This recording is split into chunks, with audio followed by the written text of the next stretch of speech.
Vila Perdida. A Vila Perdida ficava em uma região onde era cercada por floresta. Era conhecida não por sua beleza natural, mas por sua história perturbadora. Por décadas, os moradores viviam assombrados de uma série de acontecimentos que ninguém conseguia explicar. Desaparecimento, gritos na noite e o corpo de animais mutilados encontrados na orla da floresta. As pessoas sussurravam sobre um lobisomem, mas ninguém sabia ao certo o que acontecia.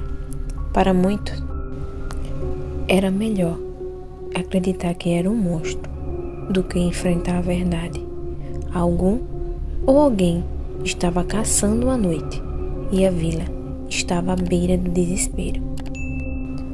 Manuel era um homem simples, o padeiro da vila.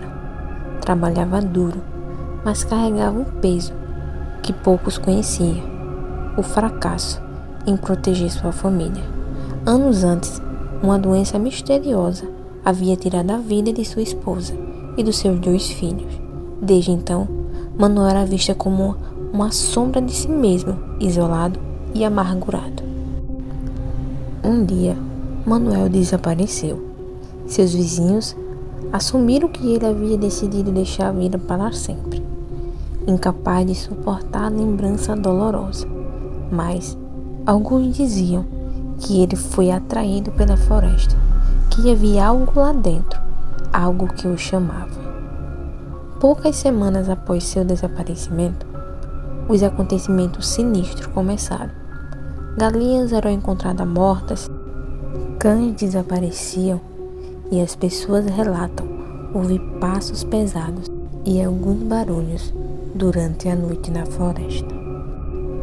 Algum tempo depois, chegou um jovem chamado Joaquim na vila. Ele buscava por emprego e por um abrigo. Ele era um jovem, forte e experiente com a vida dura da estrada. Ele rapidamente percebeu: algo não está certo naquele lugar.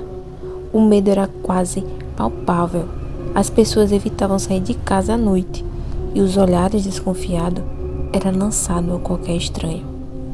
Quando perguntou sobre os rumores, ouviu histórias confusas sobre um lobisomem que vira fera, um espírito da floresta ou um castigo divino. Joaquim, o homem prático, descartou essas ideias como superstições. Para ele, o culpado era algum humano usando o medo para encobrir crimes. Naquela noite, Joaquim decidiu montar guardas próximo à floresta, armado com um facão e uma lanterna velha. Ele esperava descobrir quem ou o que estava aterrorizando a vila. As horas passaram em silêncio até que, por volta de meia-noite, ele ouviu algo. Era algo pesado, quebrando um galho seco. Quando iluminou a direção do som, viu uma figura saindo da sombra. Era grande, coberta de algo que parecia pelo, mas, ao olhar mais perto, Joaquim percebeu que era apenas um homem usando uma pele de animal, com capa. Seu rosto, sujo de lama e sangue, era o de Manuel. Então Joaquim perguntou: Você era o padeiro? E Manuel apenas olhou para ele e avançou contra ele. Seus movimentos eram rápidos, como de um predador.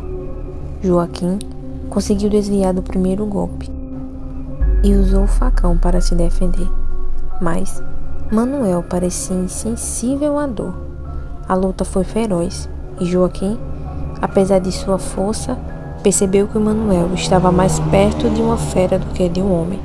Finalmente, com um golpe certeiro, Joaquim feriu Manuel no ombro e ele recuou, desapareceu na floresta. Na manhã seguinte, Joaquim reuniu os moradores da vila e contou o que havia visto. Manuel não era um lobisomem, mas um homem que havia enlouquecido após anos de isolamento e trauma. Ele vivia na floresta caçando animais e possivelmente algumas das pessoas que haviam desaparecido. Mas, Quando os moradores foram até a floresta, encontraram algo ainda mais perturbador. Era um abrigo improvisado, feito de galhos e couro de animais. Dentro, encontraram os ossos, muitos ossos. Alguns eram de animais, mas outros eram claramente de humanos. Dona Maria, com um olhar triste, falou: "O monstro não é uma maldição. Foi nós da vila que abandonou ele quando ele precisou, e ele se perdeu." Naquela noite, a vila armou uma emboscada para Manuel. Eles sabiam que ele voltaria para caçar. Quando ele apareceu, coberto de sangue e com os olhos selvagens, os moradores o enfrentaram com tocha e armas. Joaquim liderou o ataque, e apesar da resistência feroz de Manuel, eles conseguiram detê-lo. Quando o homem finalmente caiu exausto e ferido, ele olhou para o rosto de todos e depois de muito tempo ele falou: "Eu só queria ser deixado em paz." Manuel morreu naquela noite e a vila nunca mais foi a mesma. A floresta, antes um lugar de mistério e superstições, tornou-se uma lembrança sombria de que até onde uma mente atormentada podia ir quando abandonada pelo resto do mundo. Joaquim deixou a vila poucos tempo depois, mas carregou consigo as marcas daquela experiência. Ele aprendeu que às vezes os verdadeiros monstros não são sobrenaturais, mas humanos, moldados por dor e solidão. E a vila perdida, agora em paz, guardava o seu segredo. Um monstro não nasce, ele se cria. Boa noite.